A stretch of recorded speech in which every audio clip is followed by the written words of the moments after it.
Welcome back दोस्तों। आज lockdown का 23वां दिन है और हम लोग अपने अपने घरों में कैद हैं।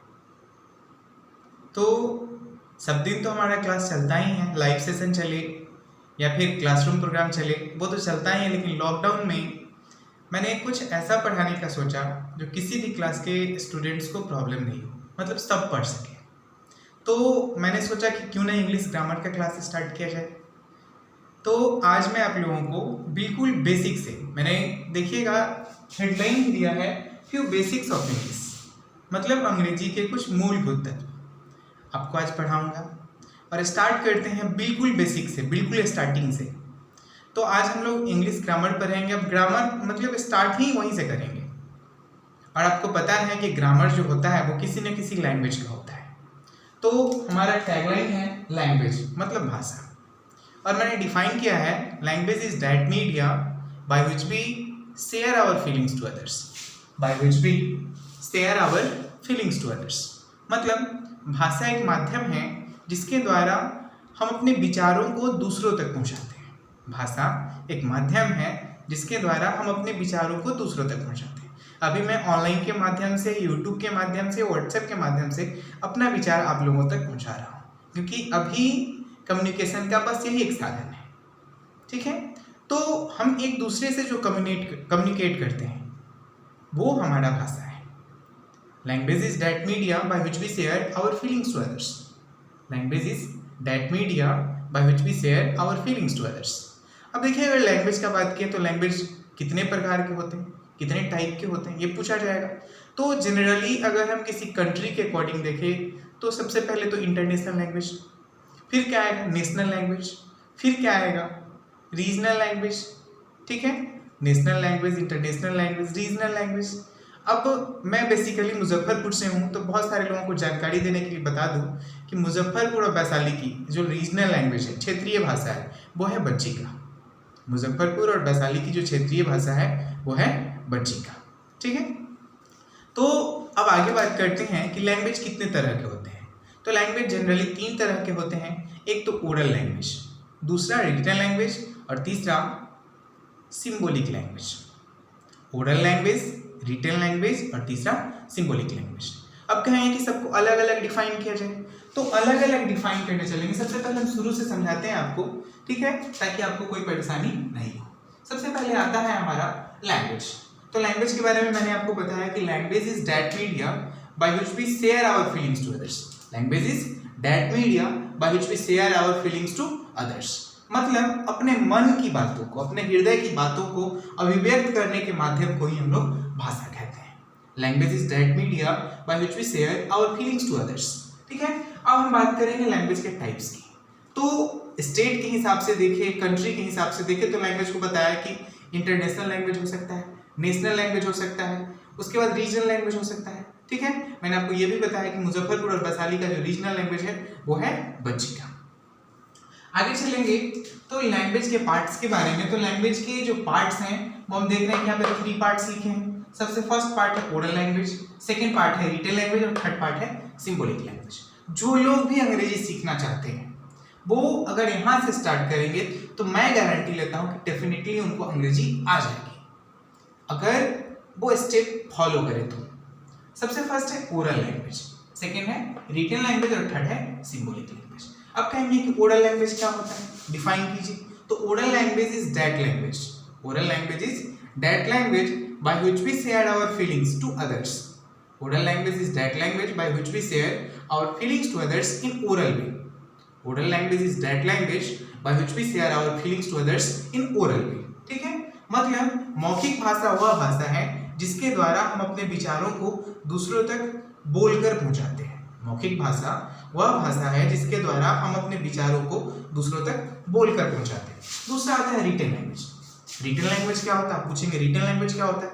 तो written language is that language by which we share our feelings to others by या फिर विद अ रिटन वे। ठीक है, written language is that language by which we share our feelings to others in written way. मतलब लिखित भाषा वह भाषा है जिसके द्वारा हम अपने विचारों को दूसरों तक लिखकर पहुंचाते हैं, लिखकर एक्सप्रेस करते हैं, जैसे समाचार पत्रों के द्वारा, हो सकता है पत्र पत्रिकाओं के द्वारा। ठीक है, तो तीसरा आता है सिंबॉलिक लैंग्वेज। तीसरा आता है symbolic language. Symbolic language is that language by which we share our feelings to others. Symbolic language is that language by which we share our feelings to others. ठीक है, मतलब सांकेतिक भाषा वह भाषा है जिसके द्वारा हम अपने विचारों को दूसरों तक कुछ संकेतों के द्वारा, जैसे मान लेते हैं कि एरोप्लेन उड़ रहा है तो आप क्या करते हैं, इशारा करते हैं कि एरोप्लेन उड़ रहा है। चिड़िया उड़ रही है तो आप अपने छोटे भाई को छोटी बहन को दिखाते हैं कि देखो चिड़िया उड़ रही है, इशारा करते हैं ना। ठीक है, तो इशारों में जो बात किया जाता है वो सिंबॉलिक लैंग्वेज होता है। लिख करके जो बात किया जाता है वो रिटन लैंग्वेज होता है। और ऐसे ही ओरली एक दूसरे से टॉक किया जाता है वो क्या होता है, ओरल लैंग्वेज होता है। ठीक है, अब ये लैंग्वेज के बारे में आप पूछेंगे कि लैंग्वेज की बात मतलब आप तो बोले थे कि ग्रामर से पढ़ाएंगे तो फिर लैंग्वेज की बात क्यों की? तो मैंने बताया कि जितना भी ग्रामर है सबका अपना अपना लैंग्वेज होता है और जितना भी लैंग्वेज है सबका अपना अपना ग्रामर होता है। जैसे हिंदी के लिए हिंदी व्याकरण, संस्कृत के लिए संस्कृत व्याकरण, पंजाबी के लिए पंजाबी व्याकरण होगा उसका अपना अलग, अरबी का व्याकरण होगा, इंग्लिश का इंग्लिश ग्रामर है। तो सभी भाषाओं के अपने अपने ग्रामर होते हैं और जब भाषा ही नहीं होगा तो ग्रामर किसका होगा? इसी के मैंने भाषा का बात किया और भाषा के प्रकार का बात किया। ओके, आगे चलेंगे, ग्रामर की बात करेंगे। ग्रामर होता क्या है? सबसे पहला मेन क्वेश्चन, ग्रामर होता क्या है? ठीक है, तो grammar is that media by which we learn how to read, write and speak properly. Grammar is that media by which we learn how to read, write and speak properly. Grammar is that media by which we learn how to read, write and speak properly. मतलब व्याकरण वह माध्यम है जिसके द्वारा हम शुद्ध पढ़ना, लिखना और बोलना सीखते हैं। Grammar is that media by which we learn how to read, write and speak properly. अब देखिएगा ग्रामर के पार्ट की बात करेंगे। इसके पार्ट्स कौन कौन है? ग्रामर के पार्ट्स कौन कौन है? तो ग्रामर के 5 पार्ट्स हैं। सबसे पहला पार्ट ऑर्थोग्राफी, दूसरा इटोमोलॉजी, तीसरा सिंटेक्स, चौथा पंक्चुएशन और पांचवा prosody. Orthography, etymology, syntax, punctuation, prosody, grammar के 5 पार्ट्स हैं। ठीक है, इसमें देखेंगे ऑर्थोग्राफी। ऑर्थोग्राफी का हिंदी होता है वर्ण विचार। ऑर्थोग्राफी का हिंदी होता है वर्ण विचार। इटोमोलॉजी का होता है शब्द विचार, शब्द विचार। सिंटेक्स का होता है वाक्य विचार। पंक्चुएशन का होता है चिन्ह विचार। और प्रोसोडी का होता है छंद विचार, छंद विचार। तो पहले आप इसको नोट कर लीजिए, ठीक है, फिर हम आपको आगे बताते हैं। इसका भी हिंदी कहेंगे तो इसका भी हिंदी लिख देते हैं। इसका होता है मौखिक भाषा, ओरल लैंग्वेज का, रिटन लैंग्वेज का लिखित भाषा, और सिंबॉलिक लैंग्वेज का सांकेतिक भाषा।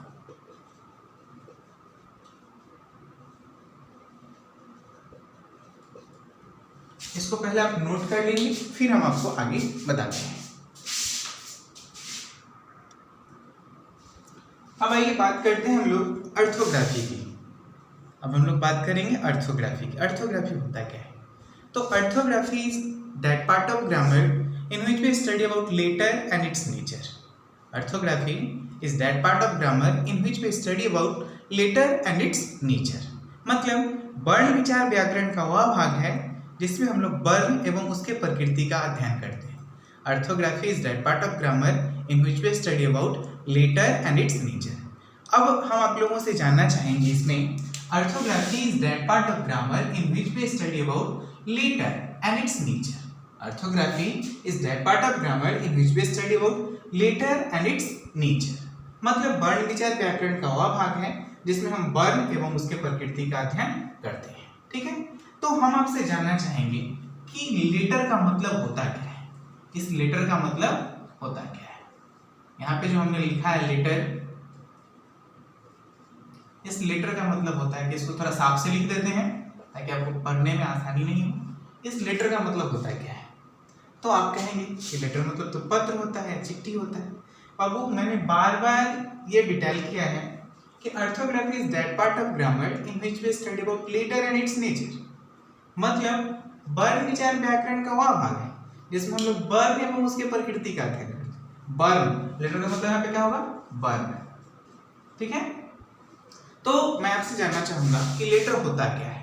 लेटर होता क्या है? तो letter is a sound which is spoken itself और with the help of others. Letter is a sound which is spoken itself और with the help of others. ठीक है, चलिए इसको हम डिफाइन कर देते हैं। इसको डिफाइन कर देते हैं, फिर आप इसको नोट कर लीजिएगा। चलिए मैंने इसको डिफाइन कर दिया। Letter is a sound which is spoken itself और with the help of others. Letter is a sound which is spoken itself और with the help of others. मतलब वर्ण ध्वनि है जो स्वयं या दूसरे की सहायता से बोला जाता है। वर्ण ध्वनि है जो स्वयं या दूसरे की सहायता से बोला जाता है। अब देखिए लेटर के 3 पार्ट्स होते हैं, एक तो वॉवेल, दूसरा कंसोनेंट और तीसरा सेमी वॉवेल। वॉवेल का मतलब होता है स्वर। वॉवेल का मतलब क्या होता है? स्वर। कंसोनेंट का मतलब होता है व्यंजन। कंसोनेंट का मतलब क्या होता है? व्यंजन। ठीक है, और सेमी वॉवेल का मतलब होता है अर्ध स्वर। अर्ध स्वर। ठीक है, तो आपको पता है वॉवेल लेटर्स के बारे में, कंसोनेंट लेटर्स के बारे में। ठीक है, तो वॉवेल लेटर कौन कौन होते हैं? ए, E, I, O and you. क्या यही होता है? अगर हम इसमें कहेंगे तो क्या कहेंगे? Except A, E, I, O and U, rest 21। Rest 21। उसके बाद अगर सेमी वॉवेल का बात होगा तो पहले हम इन दोनों की बात समझ लेते हैं। ठीक है, वॉवेल लेटर कौन कौन होगा? तो ए, E, I, O and you. अगर हम कंसोनेंट की बात करेंगे तो कौन कौन होगा? Except A, E, I, O, U, rest 21। मतलब ए, ई, आई, ओ, यू को छोड़ करके जो 21 बचता है वो क्या होता है? कंसोनेंट होता है। तो आप पूछेंगे कि सेमी वॉवेल क्या होता है? पूछना लाजमी है, आप पूछेंगे कि सेमी वॉवेल क्या होता है। आपने 5 यहाँ दे दिए और यहाँ पे 21 दे दिए। ठीक है, तो 21 और 5 मिलकर के हो गया 26, जो टोटल लेटर्स का संख्या है अल्फाबेट में। मतलब 26 लेटर्स होते हैं और आपने 21 यहाँ दे दिया, 5 यहाँ दे दिया, तो 26 हो गया। अब देखिए मैंने लिखा है सेमी वॉवेल। सेमी वॉवेल मतलब अर्ध स्वर। मतलब अर्ध का मतलब तो आधा होता है। अगर आधा स्वर है तो आधा क्या होगा? आधा व्यंजन होगा। तो ये स्वर और व्यंजन, स्वर और व्यंजन दोनों का कॉम्बिनेशन है, लेकिन इसके बारे में हम डिटेल में बात करेंगे। पहले आप इसको नोट कर लीजिए, फिर हम आगे चलते हैं।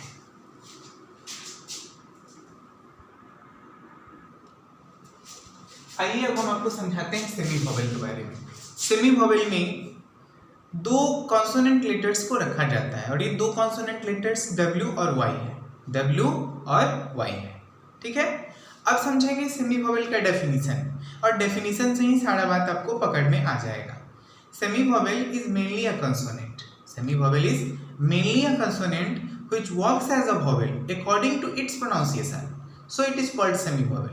Semi vowel is mainly a consonant which works as a vowel according to its pronunciation, so it is called semi vowel. मतलब अर्धस्वर मूलतः व्यंजन है। अर्धस्वर मूलतः व्यंजन है जो उच्चारण के अनुसार स्वर का भी काम करता है। अर्धस्वर मूलतः व्यंजन है जो उच्चारण के अनुसार स्वर का भी काम करता है, इसीलिए अर्धस्वर कहलाता है। अर्धस्वर मूलतः व्यंजन है जो उच्चारण के अनुसार स्वर का भी काम करता है, इसीलिए अर्धस्वर कहलाता है।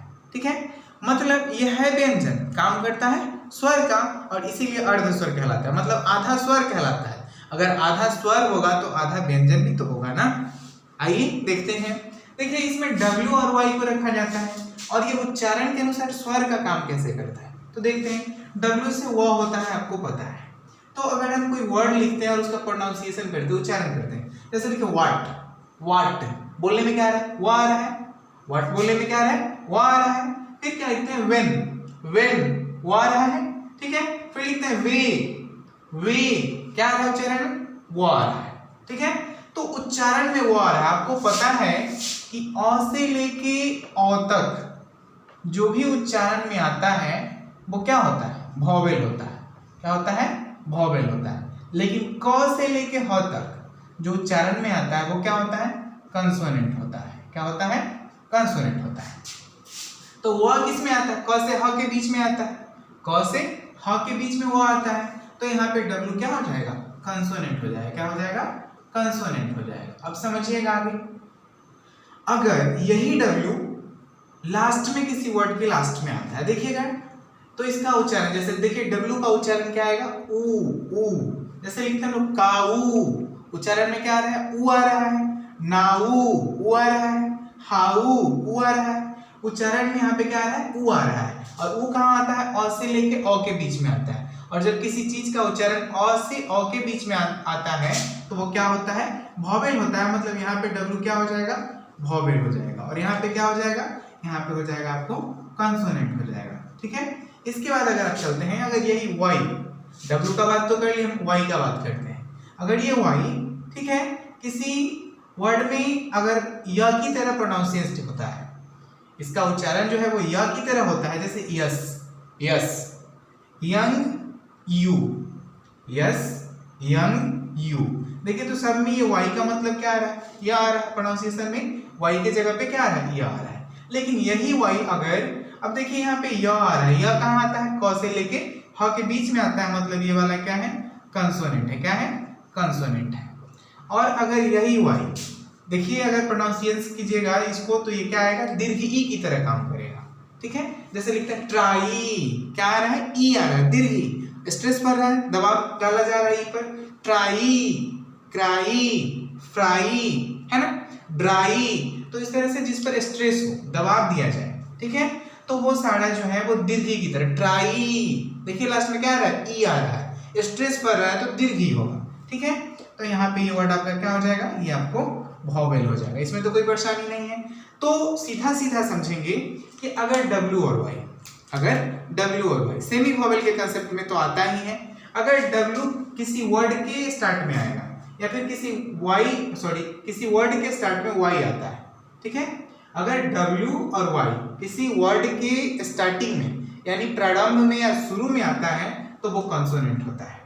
डब्ल्यू और वाई किसी वर्ड के शुरू में आता है तो वो कंसोनेंट होता है। और अगर डब्ल्यू और वाई किसी वर्ड के लास्ट में आता है तो वो वॉवेल होता है। डब्ल्यू और वाई किसी वर्ड के शुरू में आएगा तो वो कंसोनेंट होगा, और डब्ल्यू और वाई किसी वर्ड के लास्ट में आएगा तो वो क्या होगा, वॉवेल होगा। सेमी वॉवेल क्यों कहा मैंने डब्ल्यू और वाई को, आपको पता चल गया, क्योंकि ये उच्चारण के अनुसार स्वर का भी काम करता है और वॉवेल का भी काम करता है, इसलिए इसको सेमी वॉवेल कहा जाता है। इसमें कोई परेशानी नहीं है। उम्मीद करते हैं आपको सारी बातें समझ में आई होगी। अगर नहीं समझ में आया होगा, कुछ भी नहीं समझ में आया होगा, कुछ प्रॉब्लम होगा तो आप कमेंट करके बताएं, या फिर मेरा व्हाट्सएप नंबर होता है चैनल के नीचे डिस्क्रिप्शन में, आप वहाँ से हमें बताएं कि हमें ये प्रॉब्लम है, हम उसका सॉल्यूशन जल्द निकालेंगे। ठीक है। तो आपको अगर ये वीडियो पसंद आया हो तो इस वीडियो को लाइक करें। ठीक है। और आप हमारे चैनल पे पहली बार आए हो तो कृपया सब्सक्राइब कर लें। ठीक है। और आप अपने दोस्तों को, फ्रेंड्स को शेयर करें ताकि उनको भी इन चीज़ों का लाभ मिल सके। आज के लिए इतना ही, बस, धन्यवाद।